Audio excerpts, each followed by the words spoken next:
নমস্কার, ত্রিপুরা নিউজ 8 এর পর্দায় আপনাদের স্বাগত। আপনাদের সাথে আমি রয়েছি গ্রেসি। ছাত্র ছাত্রীদের ভবিষ্যৎ নিয়ে কতটা আন্তরিক রাজ্য সরকার? বাস্তবিক চিত্রের পরিপ্রেক্ষিতে দিকে দিকে সংশ্লিষ্ট প্রশ্ন জোরালো হচ্ছে। অভিযোগ, রাজ্যের বিভিন্ন প্রান্তে বিদ্যালয়গুলো শিক্ষক সংকটে ভুগলেও নীরব ভূমিকায় রাজ্য প্রশাসন। দিনের পর দিন রাজ্যের বিভিন্ন প্রান্তের শিক্ষক স্বল্পতা নিয়ে ব্যাপক প্রশ্ন চিহ্ন তৈরি হলেও চুপ রাজ্য সরকার। এরকমই কিছু ছবি উঠে আসলো বিশালগড় থেকে। খবর নিয়ে জানা গেছে, কমলাসাগর বিধানসভার দুইটি বিদ্যালয়ে যে চিত্র সামনে উঠে এসেছে তা খুবই ভয়ানক। দেখা গেছে, মধুপুর দ্বাদশ শ্রেণী বিদ্যালয়ের নার্সারি থেকে ক্লাস 5 পর্যন্ত ছাত্র ছাত্রীর সংখ্যা 216 জন, অথচ শিক্ষক রয়েছে মাত্র 5 জন। তার মধ্যেও 2 জন শিক্ষক অন্য স্কুল থেকে ডেপুটেশনে আনা। যে জায়গায় শিক্ষকের দরকার কম করেও 10 থেকে 12 জন। আমাদের তো আমাদের স্কুলে তো এখন শিক্ষক স্বল্পতা তো অনেক দিন ধরে, কিন্তু আমাদের স্কুল তো 12 স্কুল, এখন নতুন নার্সারি খুলেছে। নার্সারি খোলার পরে এখন তো আমরা টিচার কম।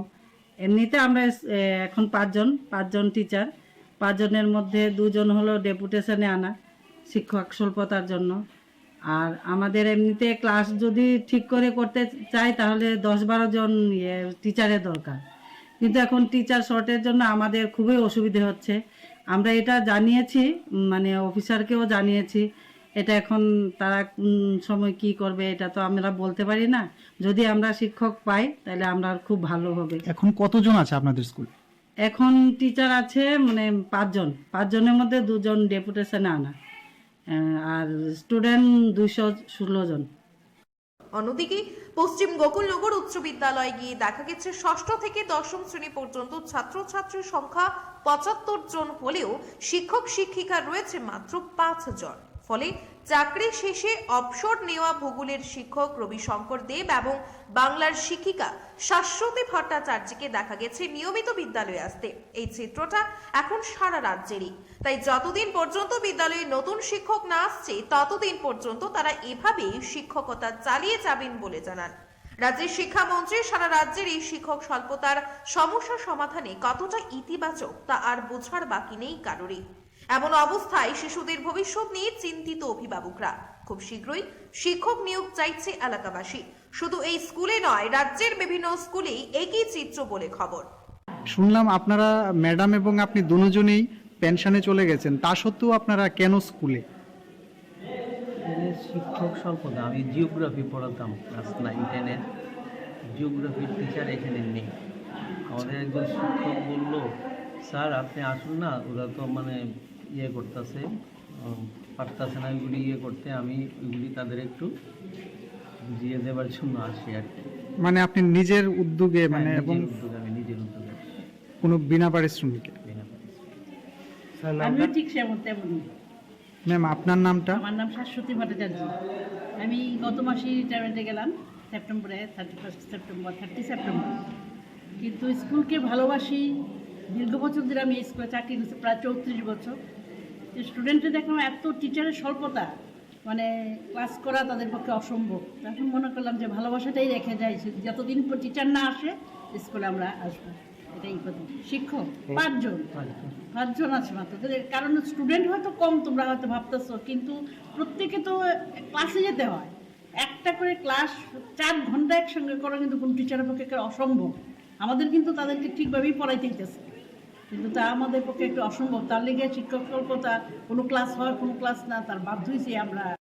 Bureau report, Tripura news 8। লরির চাকায় পৃষ্ঠ হয়ে ঘটনাস্থলে মর্মান্তিক মৃত্যু এক যুবকের। ঘটনা বৃহস্পতিবার তেলিয়ামুড়া টাউন হল সংলগ্ন আসাম আগরতলা জাতীয় সড়কে। নিহত যুবকের নাম রুস্তম দেববর্মা। আসাম আগরতলা জাতীয় সড়ক ধরে AS01QC1073 নম্বরের একটি কন্টেইনার লরি আগরতলার দিকে যাওয়ার পথে তেলিয়ামুড়া টাউন হল সংলগ্ন এলাকায় TR06B 9436 একটি স্কুটির সঙ্গে লরিটির ভয়াবহ সংঘর্ষ হয়। এতে স্কুটিটি লরির পেছনের চাকার নিচে পৃষ্ঠ হয়ে যায় এবং স্কুটিতে থাকা স্কুটির চালক রুস্তম দেববর্মা লরির চাকায় পৃষ্ঠ হয়ে তার মাথা থেতলে গিয়ে ঘটনাস্থলেই মর্মান্তিক মৃত্যু হয়। এই যান দুর্ঘটনার খবর পেয়ে তৎক্ষণাৎ দুর্ঘটনাস্থলে পৌঁছায় তেলিয়ামুড়া অগ্নি নির্বাপক দপ্তরের কর্মীরা। তড়িঘড়ি দুর্ঘটনাস্থলে পৌঁছে স্কুটি চালক রুস্তম দেববর্মার মৃতদেহ ঘটনাস্থল থেকে উদ্ধার করে নিয়ে আসে তেলিয়ামুড়া মহকুমা হাসপাতালে। আমরা একটা স্কুটি অ্যাক্সিডেন্ট হয়েছে, হ্যাঁ, আমরা খবর পেতাম, সাথে সাথে গেছি। খুব সম্ভবত ওই মৃত আর কি, খুব সম্ভবত মানে এখানে স্পটেড নাকি মনে হয়।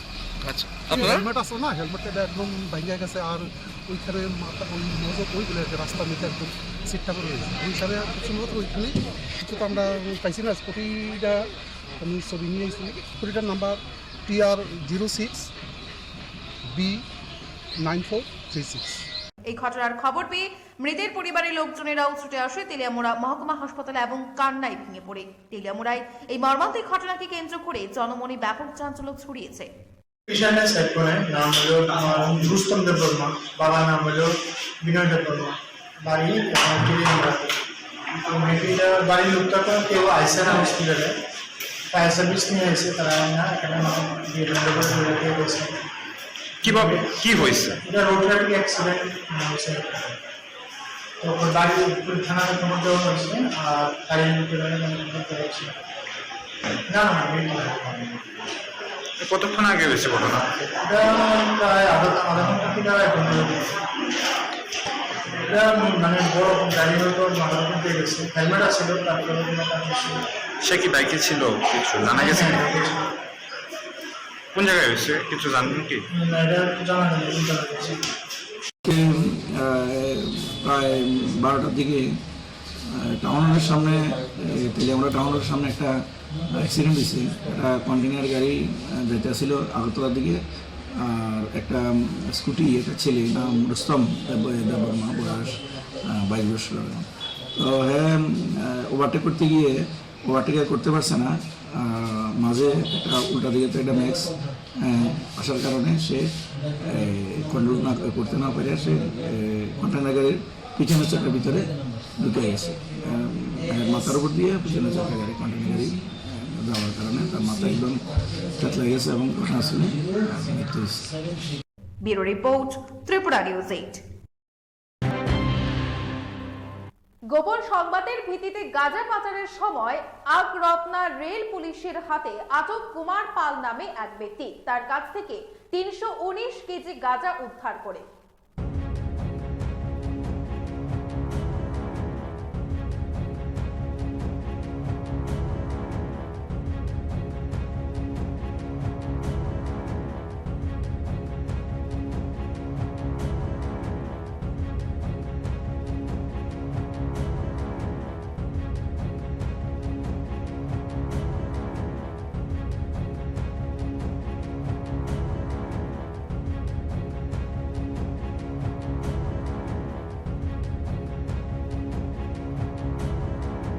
বিকাল 4:30 নাগাদ একটা আমাদের কাছে সিক্রেট ইনফরমেশন আসে যে পার্সেল অফিসের কাছে একজন লোক 6টা কার্টুন বক্সের মধ্যে কিছু ইলিগাল কন্ট্রাভেন্ট আছে নিয়ে আসছে বুকিং করার জন্য। এই খবরটা পাওয়ার পরে প্রথমে আমরা থানার অফিসার এবং আরপিএফের অফিসার সবাই মিলে আমরা পার্সেলে যাই, পার্সেল অফিসের সামনে। ওখানে গিয়ে দেখি বড় কার্টুন বক্সের মধ্যে 6টা কার্টুন বক্স আছে, এর মধ্যে সাথে একজন লোক দাঁড়িয়ে আছে। তো লোকটাকে জিজ্ঞেস করলাম এই বক্সগুলো কার? উনি বললো আমার, এগুলো বুকিং করার জন্য এনেছি। কি আছে এগুলাতে? বললো ফিল্টার বক্সেস এবং মিক্সার গ্রাইন্ডার বক্সেস আছে। তখন এগুলোর ওজন দেখে লাড়া দিয়ে দেখি একটু সন্দেহভাজন হয়। তখন আমরা বক্সগুলো খুলি, খোলার পর দেখি যে ওই ফিল্টার বক্সের কার্টুনের ভিতরে কন্ট্রাভেন্ট সাসপেক্টেড গাঁজা প্যাকিং করা আছে এবং মিক্সার গ্রাইন্ডারের ভিতরেও ছিল। তখন আমরা লোকটাকে ডিটেইন করি। এরপরে কন্ট্রাভেন্টগুলো আমরা পার্সেল অফিসে নামিয়ে আমরা এগুলা সিজার ওয়েট করি। ওয়েট করার পর দেখি যে এই 6টা বক্সের ভিতরে মোট 86 প্যাকেট শুকনো গাঁজা পাওয়া যায়, যার টোটাল ওজন 319 কেজি। তখন আমরা এগুলা সিজার করে নিয়ে আসি এবং ওই মালগুলার সাথে একজন লোককে আমরা পাই এখানে, উত্তম কুমার পাল, যার বৈষ্ণবটিলা বাড়ি। সে এগুলা বুকিং করার জন্য এনেছে। তো এগুলা কলকাতাতে আজকে শিয়াল কাঞ্চনজঙ্ঘা এক্সপ্রেসে করে এনজিবিতে পাঠানোর জন্য বুকিং করার জন্য এনেছিল। Bureau report, Tripura news 8। দীপাবলিকে কেন্দ্র করে ব্যাপক হারে প্রস্তুতি চালাচ্ছে পিলাক পার্কিং জোন এর কালী পূজা কমিটির উদ্যোক্তারা। অন্যান্য বছরের ন্যায় এই বছরও শ্যামা মায়ের আরাধনায় মাতোয়ারা হয়েছেন পিলাক পার্কিং জোনের পুজো কমিটির উদ্যোক্তারা। জুলাই বাড়িতে সবচেয়ে বিগ বাজেটের পূজা হলো পিলাক পার্কিং জোনের পূজা। পূজাকে কেন্দ্র করে এবছর 2 দিনের মেলার আয়োজন করা হয়েছে। মেলা ও পূজা সম্পর্কে সংবাদ মাধ্যমের সামনে জানাতে গিয়ে পূজা কমিটির উদ্যোক্তারা জানান, এই বছরে পূজার বাজেট 4 লক্ষ টাকা। পূজাকে কেন্দ্র করে আয়োজিত 2 দিন ব্যাপী মেলাতে আগত দোকানদার থেকে কোনো প্রকারের অর্থ আদায় করা হবে না। তাছাড়াও পূজাকে কেন্দ্র করে ব্যাপক হারে দর্শনার্থীর সমাগম ঘটবে বলে আশা ব্যক্ত করেন পূজা কমিটির উদ্যোক্তারা। প্রত্যেক বছরের মতো এবছরও আমাদের মা মহেশ্বরী কালী মন্দিরে আমাদের মা কালীর পূজা হবে। এখানে আমরা মূলত সামাজিক যে কাজগুলো রয়েছে সেগুলোর ভিতরে আমাদের যে মানুষকে যাতে আমরা সাহায্য করতে পারি তার জন্য আমরা মূলত কাজ করে থাকি। এছাড়াও আমরা এবছর আর্ট কম্পিটিশন থেকে শুরু করে সাংস্কৃতিক প্রোগ্রাম এবং আগরতলা থেকে আগত শিল্পীবৃন্দ দ্বারা অর্কেস্ট্রা আমাদের থাকবে। এবছর আমাদের মূলত আমাদের যে প্রোগ্রামের যে বাজেট আমরা মূলত পূজা করব এবং আমাদের যে তিন পূজা ছাড়াও আমাদের যে সাংস্কৃতিক প্রোগ্রাম এগুলো এবং সামাজিক কাজগুলো মিলে আমাদের যে বাজেট সেটা হবে মূলত আমাদের 4 লক্ষ টাকা বাজেট নিয়ে আমরা এবছর পূজা করছি।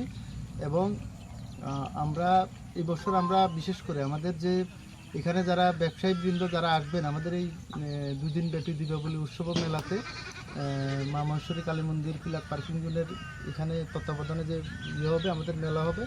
এখানে আমরা যারা দোকানি বা ব্যবসায়ীরা আসবেন তাদের জন্য আমরা ফ্রিতে আমরা কোনো ভাড়া নেব না, একদম ফ্রিতে আমরা এখানে দোকান বিলি করব। Bureau report, Tripura news 8।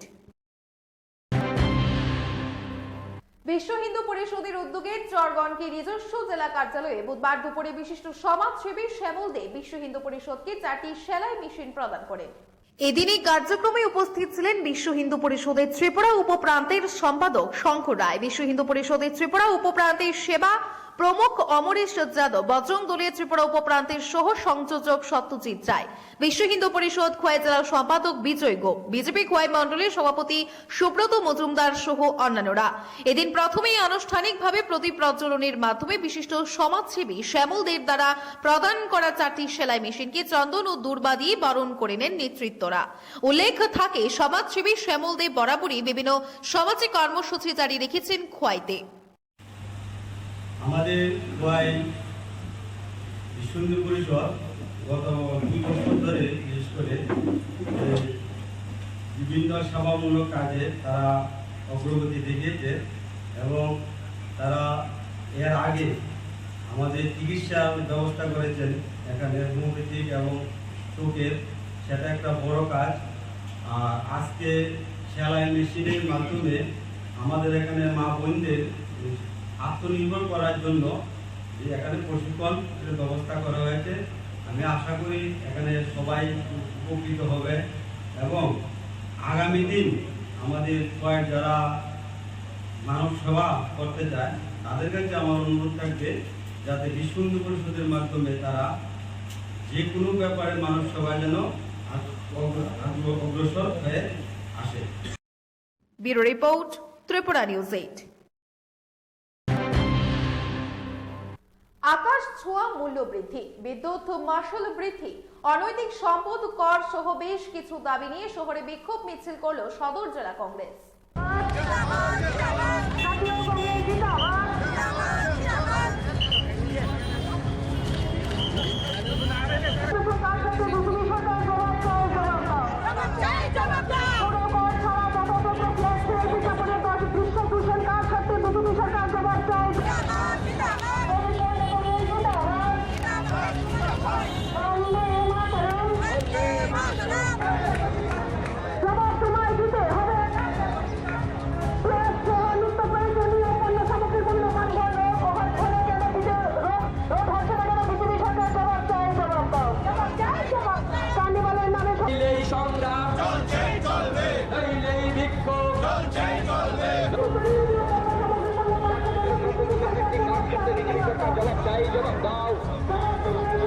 মানুষের টাকাদের বাইরে দ্রব্যমূল্য বৃদ্ধি হচ্ছে, মূল্য বৃদ্ধির বিরুদ্ধে, মূল্য বৃদ্ধির বিরুদ্ধে অস্বাভাবিক মূল্য বৃদ্ধি, বিদ্যুৎ মাশুল বৃদ্ধি, অনৈতিক পৌরকর বৃদ্ধি এবং যেভাবে নেশার সাগরে গোটা রাজ্যের যুব সমাজকে, তরুণ সম্প্রদায়কে ডুবিয়ে রাখার একটা ঘৃণ্য অপচেষ্টা চলছে, এর বিরুদ্ধে পরিবেশ দূষণ যত্রতত্র যেভাবে আপনার ফ্লেক্সের মাধ্যমে বিজ্ঞাপন প্রচারিত হচ্ছে, এতে আমাদের কাছে যতটা খবর যেতে পুরো কর যেটা দিতে হয় সে পুরো কর না দিয়ে যেভাবে দৃশ্য দূষণ হচ্ছে, এতে দৃশ্য দূষণ হচ্ছে, এই সমস্ত কিছুর প্রতিবাদ এবং সর্বোপরি যে অরাজকতা, প্রতিদিন নিত্য নতুন বিষয় উঠে আসছে। গতকালকে আপনারা দেখেছেন যে একটা ভয়ঙ্কর নজির সৃষ্টি হয়েছে ত্রিপুরায়। Bureau report, Tripura news 8। প্রেমে ব্যর্থ হয়ে বিষ পান করে সোমবার সকালে আগরতলার জিবি হাসপাতালে মৃত্যুর কোলে ঝুলে পড়েছিল খোয়াই জাম্বুরা এলাকার কলেজ পড়ুয়া ছাত্রী। ছাত্রীর পরিবারের পক্ষ থেকে খোয়াই মহিলা থানায় অভিযোগপত্র দাখিল করার পর মহিলা থানার পুলিশ গতকাল অভিযুক্তকে গ্রেফতার করার পর আজ আদালতে তোলা হয়।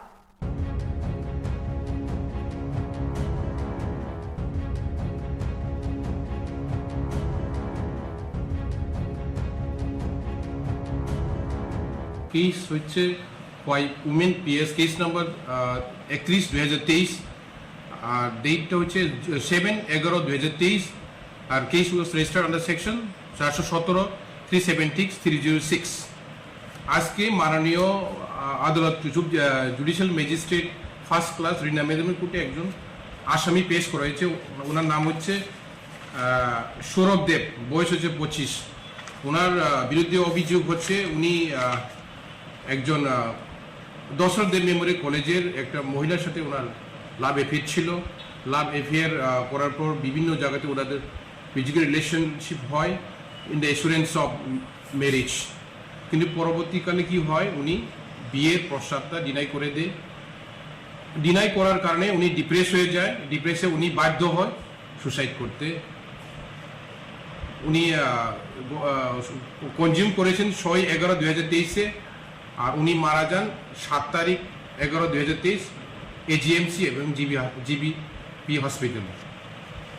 তো আমাদের সরকারি পক্ষ আমরা আর্জি করেছি জুডিশিয়াল রিমান্ডের জন্য, 14 দিনের জুডিশিয়াল রিমান্ডের জন্য, যেহেতু কেসটা হিনিস ক্রাইম, সেশন ট্রায়াবল, আর মাননীয় আদালত জুডিশিয়াল ম্যাজিস্ট্রেট ফার্স্ট ক্লাস আমাদের প্রেয়ারটা মঞ্জুর করেছেন।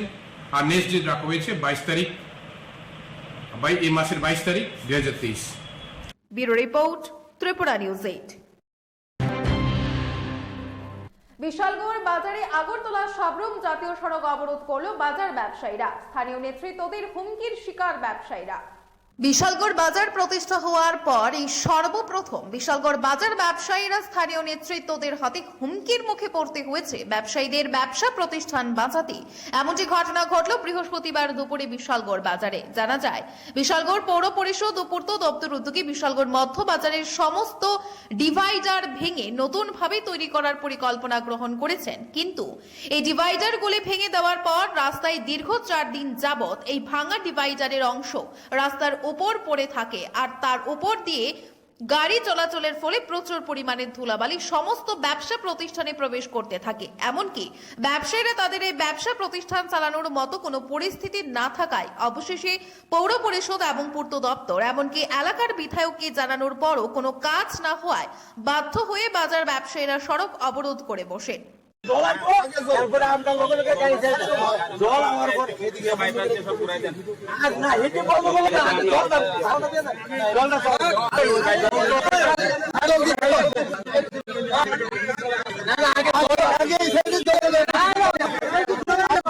ভারত সমবায় সপ্তাহ উদযাপনের অঙ্গ হিসেবে ইতিমধ্যে ত্রিপুরা রাজ্যের সমবায় দপ্তরের ব্যবস্থাপনায় এবং সমবায় ইউনিয়ন সহ সমবায় সমিতি সমূহের উদ্যোগে বিভিন্ন প্রকারের কর্মসূচি গ্রহণ করা শুরু হয়েছে।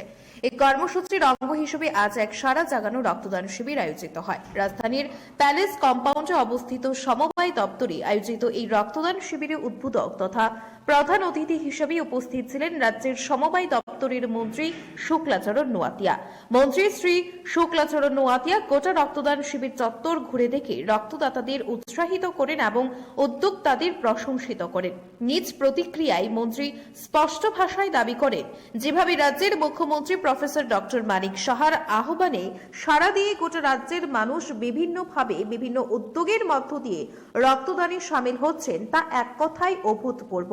প্রসঙ্গক্রমে তিনি দাবি করেন, বিগত সরকারের আমলে যখন কোনো দপ্তর মানেই ছিল পার্টির চাঁদা সংগ্রহের কেন্দ্রস্থল, সেই জায়গায় দাঁড়িয়ে বর্তমান সময়ে কর্মসংস্কৃতির আমূল পরিবর্তন সাধন হয়ে প্রতিটা দপ্তর জনকল্যাণে কাজ করছে বলে দাবি রাজ্যের সমবায় মন্ত্রীর। আমাদের রাজ্য সরকারের দপ্তর সমবায় দপ্তরের উদ্যোগে সামনে আমাদের ভারত সরকারের নির্দেশে প্রত্যেক বছরে সাপ্তাহিক আমাদের সমবায় দপ্তরের বিভিন্ন অ্যাক্টিভিটিসের মাধ্যমে প্রোগ্রাম হয়, সাপ্তাহিক প্রোগ্রাম।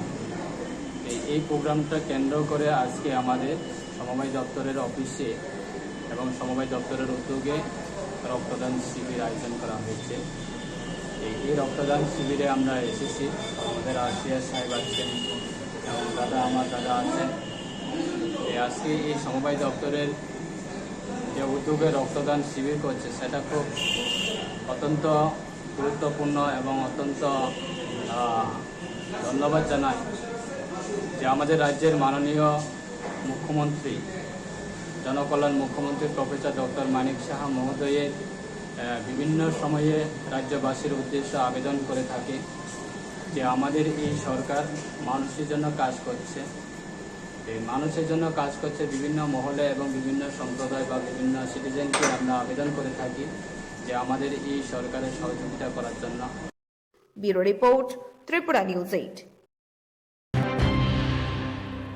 নেশার ভয়াবহতা থেকে যুব সমাজকে রক্ষা করার জন্য ময়দানে অবতীর্ণ হল বাণী বিদ্যাপীঠ উচ্চতর মাধ্যমিক বিদ্যালয়ের এনএসএস এর ছাত্রীরা। সম্মিলিত পদযাত্রা থেকে নেশা বিরোধী মানসিকতা গড়ে তোলার আহ্বান। কর্মসূচিতে সামিল থেকে নেশার বিরুদ্ধে সমাজকে অগ্রণী ভূমিকা নিতে আহ্বান মেয়রের। একদিকে রাজ্যের বর্তমান সরকার প্রতিনিয়ত নেশা বিরোধী মানসিকতা তৈরি করার জন্য নিরন্তর পদক্ষেপ গ্রহণ অব্যাহত রেখেছেন, আর অন্যদিকে একাংশ যুব সমাজ ক্রমান্বয়ে নেশার অতল সাগরে তলিয়ে যাচ্ছেন। এই জায়গায় দাঁড়িয়ে নেশা মুক্ত সমাজ গঠন ছাড়া বিকল্প কোনো পথ খোলা নেই। এখানে বিভিন্ন জায়গায় সরকারি উদ্যোগের পাশাপাশি বিভিন্ন সামাজিক সংগঠন সংস্থা সমূহ বা স্ব উদ্যোগীরা নানানভাবে রাজ্যের মধ্যে নেশা বিরোধী মানসিকতা তৈরি করার জন্য নিজেদের প্রচেষ্টা জারি রেখেছেন।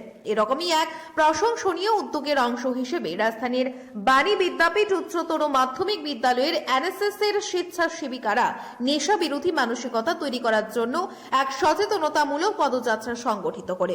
এই পদযাত্রায় ছাত্রছাত্রীদের সাথে বিদ্যালয়ের শিক্ষক শিক্ষিকা থেকে শুরু করে পা মেলান পৌর নিগমের মেয়র দীপক মজুমদার নিজেও।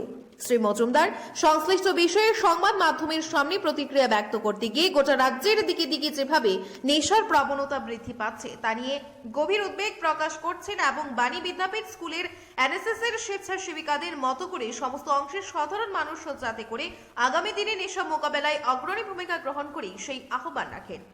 আমাদের ত্রিপুরা রাজ্য সরকার 2018 সরকার আসার পর থেকে আমাদের রাজ্যকে নেশামুক্ত করার একটা ঘোষণা আমরা দিয়েছি এবং সেই অনুযায়ী সারা রাজ্যে সরকারিভাবে বেসরকারিভাবে বিভিন্ন সামাজিক সংস্থা, বিদ্যালয় এবং বিভিন্ন ইউনিট, বিশেষ করে এনএসএস, আজকে যেমন বাণী বিদ্যাপীঠ বালিকা বিদ্যালয়ে এনএসএসের ইউনিটের উদ্যোগে নেশামুক্ত অভিযানের আয়োজন করা হয়েছে। উদ্দেশ্যটা হচ্ছে মানুষকে সচেতন করা, মানুষকে সতর্ক করা, নেশার বিরুদ্ধে সার্বিক যে আন্দোলন আমাদের সরকার করেছে তাকে সমর্থন করা, তার পাশে দাঁড়ানো। তো বিশেষ করে আমরা লক্ষ্য করেছি এই রাজ্যে আপামর মানুষের সঙ্গে সঙ্গে বিভিন্ন বিশ্ববিদ্যালয়, মহাবিদ্যালয় এবং বিদ্যালয়গুলিতে ছাত্রছাত্রীরা নেশায় আসক্ত, নেশাগ্রস্ত হয়ে যাচ্ছেন বিভিন্ন কারণে। যাই হোক, এটাতে আমি এনএসএস ইউনিটের তারা আজকে উদ্যোগ গ্রহণ করেছে। আজকে যেমন আমার র্যালির মাধ্যমে যে মানুষকে সতর্ক করা হবে, বিশেষ করে এখানে যারা ছাত্রীরা আছেন তারাও নেশা সম্বন্ধে, নেশার যে আক্রমণ হলে, নেশার যে পরিবার যেমন আক্রান্ত হলে বা নেশাগ্রস্ত হলে পরে পরিবার ধ্বংস হয়ে যায়, সমাজ ধ্বংস হয়ে যায়, রাষ্ট্র ব্যবস্থা কিছুটা বিপর্যস্ত হয়ে পড়ে। সেক্ষেত্রে স্টুডেন্টরা জানতে পারবে যে নেশা কতটা ক্ষতি করতে পারে তার জীবনে বা তার ব্যক্তিগত জীবনে বা সামাজিক জীবনে বা রাষ্ট্রীয় সমাজ ক্ষেত্রে। Bureau report, Tripura news 8। রাস্তায় সাইড দেওয়ার দাবি নিয়ে উশৃঙ্খল 3 যুবকের মারে মারাত্মকভাবে আহত এবং রক্তাক্ত হয়েছেন এক অটো চালক। ঘটনা বিশালগড় মহকুমা হাসপাতাল সংলগ্ন এলাকায়। উশৃঙ্খল 3 যুবকের সংঘবদ্ধ উন্মত্ততার শিকার হয়ে আহত এবং রক্তাক্ত হয়ে হাসপাতালে চিকিৎসাধীন এক নিরীহ অটো চালক। গোটা ঘটনার পরিপ্রেক্ষিতে সংশ্লিষ্ট এলাকায় মুহূর্তের মধ্যে ব্যাপক চাঞ্চল্য ছড়িয়ে পড়ে এবং অভিযুক্ত 3 যুবককে পুলিশ নিজেদের হেফাজতে নিয়ে নেয় বলে জানা গেছে। ঘটনার বিবরণে জানা যায়, আজ জনৈক জয়নাল হোসেন তার নিজের অটোতে বেঁধে অন্য আরেকটা অটোতে সারাইয়ের জন্য নিয়ে যাচ্ছিল। এমন সময় পেছনের দিক থেকে কোনো একটা মারুতি গাড়ি এসে সাইড দেওয়ার জন্য হর্ন বাজাতে থাকে। এক্ষেত্রে জয়নাল হোসেনের সাইড দিতে কিছুটা দেরি হওয়ায় উন্মুক্ত যুবকরা কিছু দূর গিয়ে অটোর গতি রোধ করে তাকে নির্মমভাবে মারতে থাকে বলে অভিযোগ। গোটা ঘটনার খবর পেয়ে ঘটনাস্থলে তড়িঘড়ি ছুটে আসে বিশালগড় থানার পুলিশ এবং আহত জয়নাল হোসেনকে হাসপাতালে পাঠানোর ব্যবস্থা করা সহ অভিযুক্ত যুবকের নিজেদের গাড়ি সহ থানায় নিয়ে যায়। আমি এই গাড়িটারে টাইনে আনতেছি থেকে সামনে দিয়ে যাই, এই গাড়িটা আমার করে মাইরা দিয়েছে। ঘটনা কোনখানে আমরা মারছে কে মারছে? তারা কি কোনো গাড়িতে আসিল?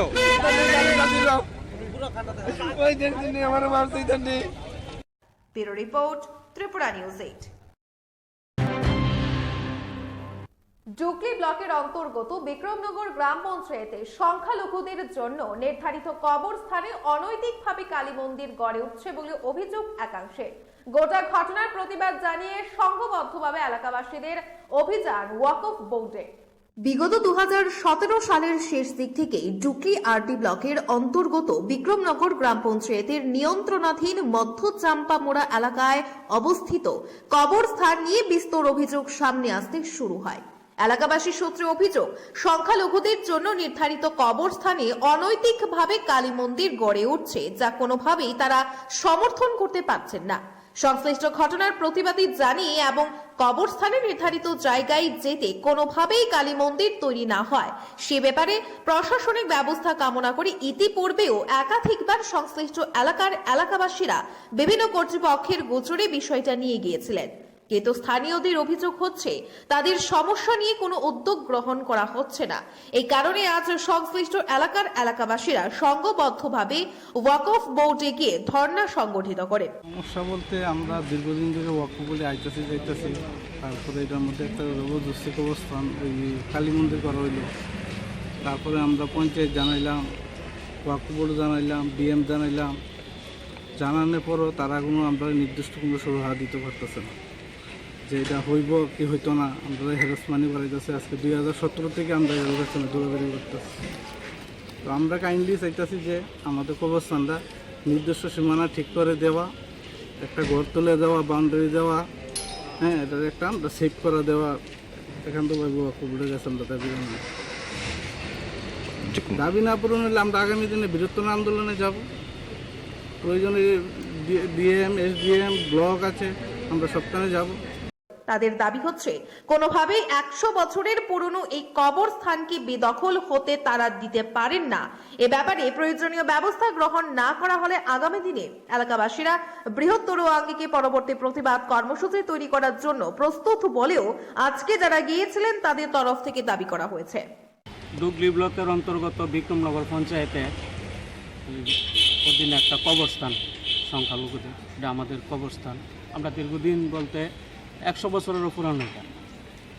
তো গত 9/25/2023 হঠাৎ করে রাত্রের মধ্যে একটা কালী মন্দির হয়েছে এই কবরস্থানের মধ্যে। আমরা এটা নিয়ে ওয়াকফ বোর্ডে কমপ্লেন করলাম, ডিএমরে কমপ্লেন করলাম, ডিসিএমরে কমপ্লেন করলাম। দেখা গেল কি আজকে এত মাস হইল আমরা কোনো রেসপন্স পাইতেছি না। আগামী 12 তারিখ তারা এখানে জমজমাট করে কালী পূজা করব, তারপর এখানে মেলা সেলা করব। হ্যাঁ, তো আমাদের তো কোনোখানের মধ্যে থাকা আর না থাকা সমান কথা। যেহেতু এতদিনের পুরানো আমাদের গার্জিয়ানরা এখানের মধ্যে আছে, মা বাবা মামা ও আত্মীয় স্বজন সবাই এই কবরস্থানের মধ্যে আছে, রানিং কবরস্থান। এটার মধ্যে তারা জবরদখল করে একটা কালী মন্দির করব, আমরা সেই কারণে আজকে ওয়াকফ বোর্ডে ডেপুটেশন দিয়েছি। এটা নিরাপত্তা বলতে আমরা যদি মারা যাই, আমরা ফুলা মাইয়া দামটা লইয়া বই থাকতো না, অবশ্যই এখানে মাটি দিব। 100 বছর দূর হয়েছে এটা। আর এটা লইয়া এখন টানাটানি হিন্দা রাবার বাগান, হিন্দা গড়, হিন্দা কালী মন্দির, এই হিন্দা ফুসকুনি কাটা, এটা দিয়ে খুব দূর জায়গাও নাই। এটা জায়গা আছে 3টা নিউজ এখন খুব দূর নাই। এটা আমরা একটা নিরাপত্তা চাই যে যাতে আমরা মারা গেলে আমরা ফুলা মাইয়া জনসাথী মরতে যাই এখানে মাটি দিতে পারে, যে এই জায়গাটা আমরা যে ওয়াকফ বোর্ডের থেকে আমরা এটা বাউন্ডারি বেড়া বা এটারে একটা শুরু আড়া করে দিই। আমরা অতটুকু দাবি রাজ্য সরকারের কাছে বা আমরা মুখ্যমন্ত্রীর কাছে দূরা দাবি বা আমরা ওয়াকফ বোর্ডের থেকে দূরা দাবি আমরা দূরে। Bureau report, Tripura news 8। কিছুদিন যেতে না যেতেই মুখ থুবড়ে পড়েছিল নাগিছড়া ফিশ ট্রান্সশিপমেন্ট ইয়ার্ড। গোটা বিষয় নিয়ে আজ সংশ্লিষ্ট জায়গা পরিদর্শন করলেন মেয়র দীপক মজুমদার। বিগত দুর্গাপূজার প্রাক মুহূর্তে রাজ্যের মুখ্যমন্ত্রী প্রফেসর ডক্টর মানিক সাহার হাত ধরে নাগিছড়াতে ফিশ শিপমেন্ট ইয়ার্ডের আনুষ্ঠানিক উদ্বোধন সম্পন্ন হয়েছিল। এরপর প্রথম কিছুদিন সংশ্লিষ্ট জায়গা থেকে রাজধানীর বিভিন্ন বাজারের ব্যবসায়ীরা এখান থেকে বহিরাজ্যের বিভিন্ন মাছগুলোকে নিয়ে ব্যবসা করতেন। তবে দুর্গাপূজার সময় ব্যবসায়ীদের দাবি অনুযায়ী পুনরায় বটতলা সহ বিভিন্ন বাজারে বহিরাজ্যের গাড়িগুলো সাময়িকভাবে মাছ নামানো শুরু করলেও বর্তমানে পুজো শেষ হয়ে গেলেও ব্যবসায়ীরা নাগিছড়াতে আর মাছ আনছেন না। এই বিষয়টা নজরে আসার পর আজ পুনরায় সপার্ষদ সংশ্লিষ্ট এলাকা সফর করে ব্যবসায়ীদের সাথে কথা বলে সংশ্লিষ্ট বিষয়ে ইতিবাচক পদক্ষেপ গ্রহণ করেন পুর নিগমের মেয়র দীপক মজুমদার। শ্রী মজুমদার আশাবাদ ব্যক্ত করতে গিয়ে বলেন, ব্যবসায়ীরা কথা দিয়েছেন আগামী দিনে নিগম তথা সরকারের দেখানো পথে নাগিছড়া থেকেই মাছ বিভিন্ন বাজারে নিয়ে ব্যবসা করবেন। তো কিছুদিন বটতলা বাজারে মৎস্য কমিটি যারা আছেন এবং মহারাজগঞ্জ বাজারে তাদের সঙ্গে আলোচনার ভিত্তিতে তারা কিন্তু কাজটা শুরু করেছিল। তারপর তাদের একটা আবেদন রাখা হয়েছিল, যেহেতু দুর্গা উৎসব বাঙালিদের এবং সারা রাজ্যের একটা বড় উৎসবে চলাকালীন তখন কিন্তু মাছের একটা চাহিদা বেশি থাকে। সেক্ষেত্রে এবং খুব বিশেষ করে বিজয়া দশমীর দিন খুব সকালে ক্রেতারা মাছ বাজারে চলে যান। সেক্ষেত্রে তারা আবেদন রেখেছিল যে 2 দিনের জন্য যাতে আমরা সরাসরি গাড়িগুলি বড় গাড়িগুলি ওই আগের জায়গাতে নিয়ে এখান থেকে আনলোড করে যাতে বাজারে মাছ ঢোকানো হয়। সেই মোতাবেক আমরা সম্মত হয়েছিলাম। কিন্তু যাই হোক কোনো কারণে যারা এইসব ব্যবসা সুযোগ করেছিলেন তারা পরবর্তী সময় কিন্তু এই বড় গাড়িগুলি আর এখানে ঢোকাননি, সরাসরি এখানে নিয়ে যাচ্ছিলেন। সেক্ষেত্রে আমাদের সরকারের যে সিদ্ধান্ত বা পৌর নিগমের যে নির্দেশ তারা ততটা মান্যতা দেননি আমাদের কাছে মনে হয়েছে, এবং বা ওই এলাকায় শহরবাসীর থেকে আবারও অভিযোগ হয়েছিল এবং সারা রাজ্যবাসীর কাছে একটা বিশেষ বিষয় ছিল। মাননীয় মুখ্যমন্ত্রী, ডেপুটি স্পিকার, আমরা পৌর নিগম এবং এই এলাকার যারা সোসাইটি করেছেন এবং তারা কিন্তু এলাকার লোক চাইছিলেন এখানে এই কাজটা সুন্দরভাবে হোক, কিন্তু যে কোনো কারণ হোক একটা বিষয় এসে গেছে যেখানে তারা সেই নিয়মটা মানেননি। Bureau report, Tripura news 8। সবরমের মৈত্রী সেতু সংলগ্ন স্থানে নির্মীয়মান ইন্টিগ্রেটেড চেকপোস্টের কাজ খতিয়ে দেখতে আসেন জাইকা প্রজেক্টের জাপানের প্রতিনিধিরা। প্রতিনিধি দল আইসিপির গুডস ইয়ার্ডে বসেন এবং কনজিউমার ইউনিটি এবং ট্রাস্ট সোসাইটির অ্যাসোসিয়েট ডাইরেক্টর সহ সবরুম মহকুমা প্রশাসনের একাধিক আধিকারিক ও বিএসএফ এর সাথে এক আলোচনা সভায় সংগঠিত করে। উক্ত আলোচনা সভায় সবরুমের মৈত্রী সেতুকে কেন্দ্র করে সবরুমের স্পেশাল ইকোনমিক জোন এরিয়াতে আগামী দিনে ইন্ডাস্ট্রি খোলার ক্ষেত্রে কি ধরনের সম্ভাবনা রয়েছে সে বিষয়ে আলোচনা করেন। এদিন জাপানের 6 জনের প্রতিনিধি দল পরিদর্শনে আসেন সবরুম মৈত্রী সেতু, নির্মীয়মান integrated checkpost, special economic zone এবং সবরুম রেল স্টেশন। জাপানের প্রতিনিধি দলের মধ্যে উপস্থিত ছিলেন team leader Yoshiya Nakagawa, deputy leader Takeshi Shimomura, ব্রুচি উইনস্টোন, শিমুয়া মাসাহারু, জাউনজি নিশহিদা এবং কোঅর্ডিনেটর এমিকো তুজি। ভারতের প্রতিনিধি দলে উপস্থিত ছিলেন অর্ণব গাঙ্গুল, কনজিউমার ইউনিটি এবং ট্রাস্ট সোসাইটির অ্যাসোসিয়েট ডাইরেক্টর এবং সেন্টার হেড, সবর মহকুমা প্রশাসনের DCM Manoj Prabhakar Pal, DCM Nakul Pal, BSF এর 96 নম্বর ব্যাটালিয়নের deputy commandant mister Satish, assistant commandant Arun পন সহ অন্যান্যরা। বেলা 1:30 নাগাদ গোটা দল সবরুম থেকে প্রস্থান করেন। গাঙ্গুলি, আমি কার্ডস ইন্টারন্যাশনালের অ্যাসোসিয়েট ডিরেক্টর। আমি আজকে আমাদের যে ভিজিটটা হচ্ছে এটা জাইকা থেকে স্টাডি করানো হচ্ছে। স্টাডিটা থেকে যেটা বোঝার চেষ্টা করা হচ্ছে সেটা হচ্ছে ভারত, বাংলাদেশ, নেপাল এবং ভুটান, এই 4টে দেশ, যেটাকে আমরা বলি BBIN কান্ট্রিজ, এই 4টে দেশের মধ্যে ট্রেড কানেক্টিভিটিকে কি করে আরও বাড়ানো যেতে পারে। আপাতত এখন এই জাইকা এই কাজটি দিয়েছে জাপানি আরেকটি কোম্পানিকে, যেটির নাম হচ্ছে পাডেকো লিমিটেড। পাডেকোর সদস্যরাই আজকে এখানে এসছে আমাদের কার্ডসের সঙ্গে। এখানে মূলত ওনাদের এখানে আসার উদ্দেশ্য হচ্ছে ভারত এবং বাংলাদেশ, এখন বর্তমানে উনি ভারত আর বাংলাদেশটা দেখছেন।